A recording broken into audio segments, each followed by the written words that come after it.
when I played a disc jockey on the radio. Did you play a disc jockey, or you were a disc jockey? I don't know. You kind of play a disc jockey, I don't don't know you? what I Yeah. Was that locally, or was that like That in was Detroit or somewhere? up north. Cleveland, or... We'll leave it there. It was up north. Oh, okay. Did you start with Bob and Tom in northern Michigan? Yeah, I did. Petoskey? They were in Petoskey. Okay. All right. Are they of your job? Well, you were up there, weren't you? I was just up in Petoskey on Monday. I was in Petoskey, as a matter of fact. So, yeah, got run off the road by a semi on my way up. But other than that, it was an event. Very scenic. But he wasn't on a bicycle. But also dealing with foreclosure. In Petoskey? Yeah, foreclosure. The property's actually up at Crystal Lake, but we've talked about this before, workouts and foreclosures and bidding in at sales and trying to figure out what to do with properties that are in distress. So. Property is probably pretty pricey, I would guess, in Petoskey. In Petoskey, probably, but the property that I was in, we were actually doing a mediation. This is a lawsuit that's going on over a foreclosed property up there. And I'm not at liberty to say what happened in the mediation, but the property, no, it's confidential. Okay. But the property itself, it's a second home, and second homes, the market has really tanked in northern Michigan. It's starting to come back a little bit. But, this is just one more of hundreds of examples that I've had over the last 5 years in trying to do a workout of a property. This is one that's even more unusual in that it's not underwater. The amount that's owed is less than the value of the property. Let me ask you this. Is it a good time, then, if you're looking for a second home in northern Michigan? It's great. Yeah, if you were looking for a second home in northern Michigan, there are bargains galore. Everywhere? Yeah. And the market's, as I say, coming back. And that's all relative, though. Yeah. I mean, a bargain up there might be $600,000 or $700,000. Well, yeah, it's all relative. Yeah, and the property we're talking about, I think the appraisal came in at $1,900,000, $1,800,000, something like that. So again, it's high end. It's difficult. I mean, and there are some realtors I work with up there, some very good ones, and it's been very difficult over the last couple of years. But as I said, they were just giving me the report that things are starting to come back. But yeah, one workout after another. Workouts down here as well. We just had an interesting case in which the lender, the amount owed is, this is not in Jackson County, this is over in the Detroit area, Ann Arbor, Detroit area, and the amount owed is $1,600,000 on the mortgage. The value of the property came in, the appraisal was $700,000. But the sale was held last week, and the bid amount from the lender was the full amount of the mortgage. So what the lender did was essentially wipe out the deficiency that it would have been able to collect from the borrower. It's a very, I keep using the word unusual, almost bizarre result, because usually the lender will bid in the lesser of the amount that's owed on the mortgage or the value of the property. They don't want to bid in more than the value of the property, because in the example I just gave, if they bid in $700,000, they can get the property back on the foreclosure, plus they can go after the borrower for the additional $800,000 or $800,000 plus. By bidding in the full amount of the mortgage, they wiped out their ability to go after the deficiency. Why would they do that? I don't know the answer to that. This sale happened last week. I haven't talked to the lawyer who sent the bid sheet in. I did talk to Ron Ellison at American Title.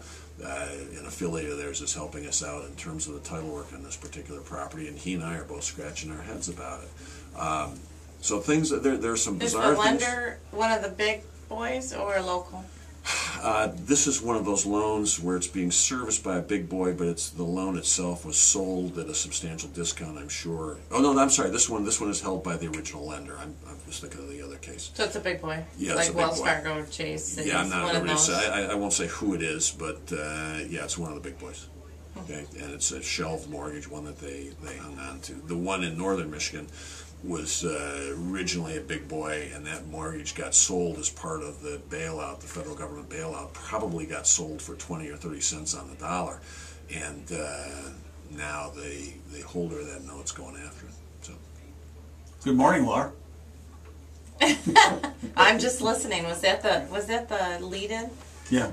Yeah. That was the lead-in. Yeah, we were just talking about distressed properties, because you and I had talked about REOs, real estate-owned properties, and the things to watch out for. But I've just got a bunch of unusual or and difficult, problematic workout cases. And I've said this before, I'll say it again, you know, you don't give up. If you're in distress, if you're behind in your mortgage payment, you're having difficulty, don't give up. There are options available, both under state law and under federal law, to be able to get you out of the predicament that you are in, or at least to minimize the damage. The worst thing you can do is bury your head in the What's the sand. first thing you should do? First thing you do is not ignore it. Most people... Open your mail. Yeah, a lot of people they won't open their mail, they just choose to ignore the calls from the lender, etc. That's the absolute worst thing you can do.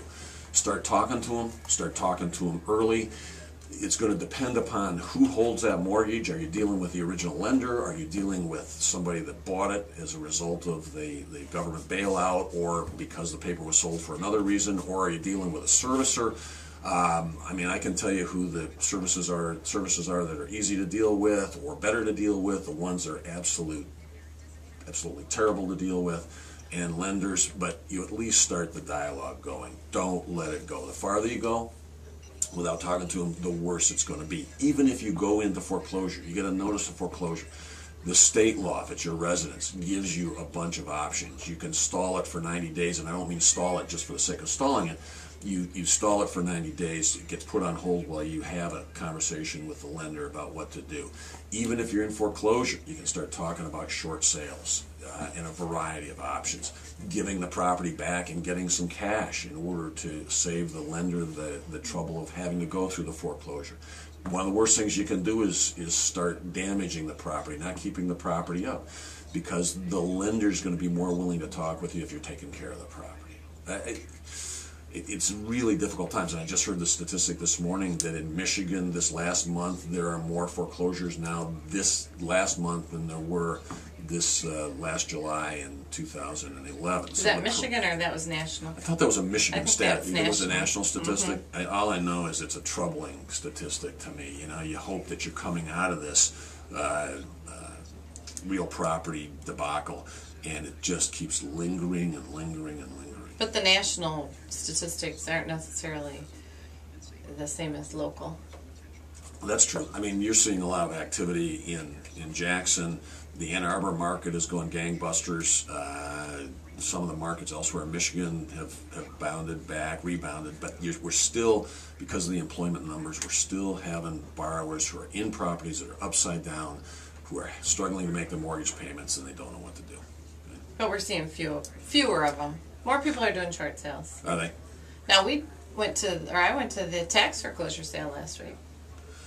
Yeah, it's not a tax foreclosure sale anymore. It used to be tax foreclosures. Okay. They don't do foreclosures. This is now tax forfeiture. The property's forfeited, so that now the municipality, either the city, the county, or the state, actually end up owning the property. Yeah, that's Title's clear, so you're actually now bidding in to get a clear title. You're no longer getting a tax deed. You're getting an absolute deed from the municipality. So the county actually owned all that property. Yeah, I think was this a city auction? Was it a No, it was county? a county auction. Yeah, County, the county ended up taking the property back, forfeiting it for non-payment of taxes. So when that sale happens, it's an absolute deed. The law changed, I want to say 7 or 8 years ago, to cure a title problem that we had under our long time tax foreclosure statute.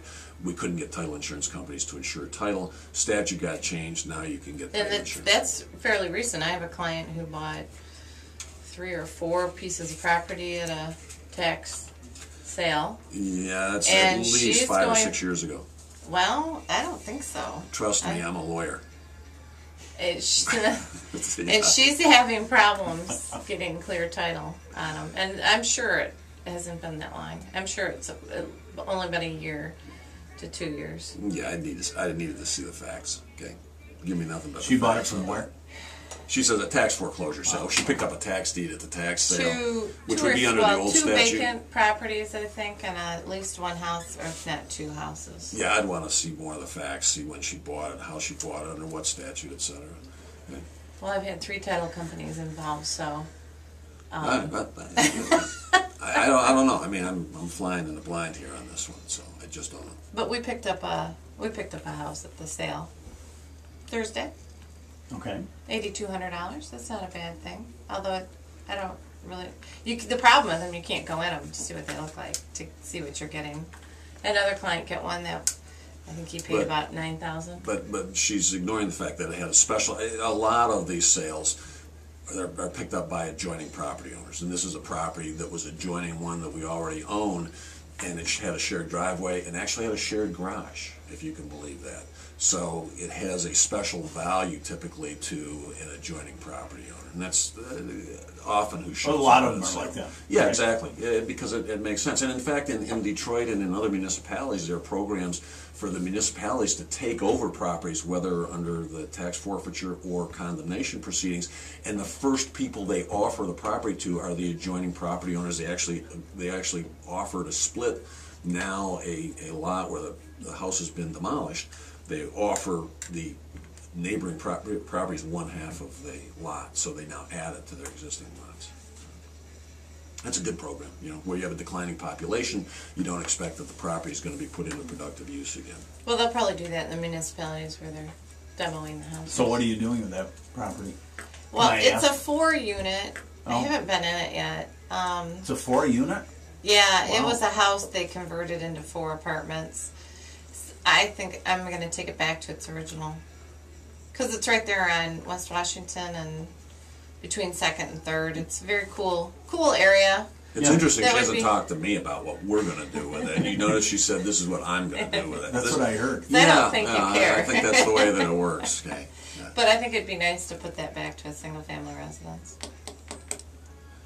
Yeah, Plus, we'll it will see. help with parking in the area. We'll see. But again, another example of a distressed property. There's a property owner, I have no idea who owned it before, doesn't get lost because of non-payment of a mortgage. It gets lost for non-payment of taxes. Now, if there were a mortgage on there, the mortgage is wiped out, right? Yeah, mortgage gets wiped out. Even though the tax lien is imposed after the time the mortgage is put on there, the tax lien takes priority over all other liens in Michigan, so it wipes out the mortgage. And then I found out that one of my tenants, her grandmother owned that house. Her grandmother owned the 6-unit that we own and she lives in, and her grandmother owned the one across the street and the one down the street. It's kind of cool. A little history. Well, Bill, take that property. What happens to the lender there? And how does it get... Is the lender in between the property owner, who is apparently bailed on it, and the county? Yeah, the way our law works is in order to preserve a lien that you have on a property, if you're a mortgagee in this example, you record your mortgage with the county register of deeds, and the instant it shows up on record, that sets your priority, except for property tax liens. And the theory is in Michigan under the statute that every person who owns or has an interest in property as a mortgagee knows that taxes have to be paid, and therefore the tax lien takes priority. Not a federal income tax lien, not a state income tax lien. Those are in priority of recording. But the property tax lien does take priority.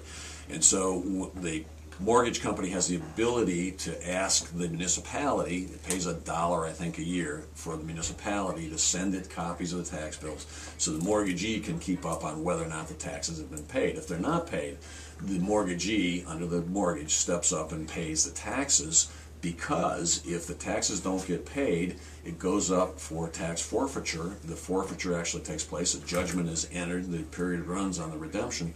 The municipality takes it over, the mortgage is wiped out. So the mortgagee, the lender, has as much incentive, if not more, than the owner to make certain that the taxes get paid. My guess is that on the property which Laura's talking about that we just picked up, there probably was no mortgage on the property. The owner probably owned it free and clear. For whatever reason, just decided it wasn't worth it to continue to pay the taxes. Or failed to could pay the them. lender have decided they didn't want to foreclose? That's possible too. The lender may have decided that there wasn't enough value in the property to justify the carrying cost, to pay the taxes, to fix the property up for resale, etc. So they simply decided, or it simply decided to let it go. That's a possibility as well. I think just that's don't know. probably a strong one, especially Think so? the person who owned it. I would have been surprised if there wasn't a mortgage on I it. think- Although, how do you find out? I guess you could run a title search. It would be easy to find out. What's also interesting is when when it hit the fan back in 2007, lenders were as discombobulated as owners. They didn't know what to do. They then embarked on a program of being hard-nosed, which they found out they had to back off on. they then became more lenient and were working with borrowers, etc. Some of the lenders then decided they would start getting hard-nosed again, and they wouldn't do short sales in which they would forgive the debt, etc. So it sort of was a pendulum. Didn't know what to do, became hard-nosed, became lenient. Some have become hard-nosed. Just depends upon what the property is, how far underwater it is, what the value is. I mean, you've seen values drop in some communities down to 30% of what they were pre-real estate debacle. So it's... There's a lot of lenders giving houses to churches. I wouldn't describe it as a lot, but there are some lenders that are also allowing the borrowers to stay in the property as renters after the period of redemption expires, because they found out that it's better to have somebody in the property than it is to try to boot them out, have a vacant parcel of property that's now susceptible to vandalism. And who's paying the taxes? The lender. But the lender is paying the taxes, but renting it back. Sure, it's like any landlord. You know, landlord typically pays the taxes on the property, but the rent hopefully covers the nut in terms of what the taxes and other expenses are. But they're finding out. I mean, Laura was just telling me last night about a property she was showing it shortly before showing the property to a prospective purchaser. They got a call, and somebody had come in and stolen the metal out of the property, the pipes, etc. So lenders are getting smarter. Some are understanding that they need to work more with the borrowers. As I say, you need to talk to them to get the ball rolling and see if they'll do something. Well, I've got a couple. We've got to stop that conversation according to your notes on the minutes left, right? Yeah.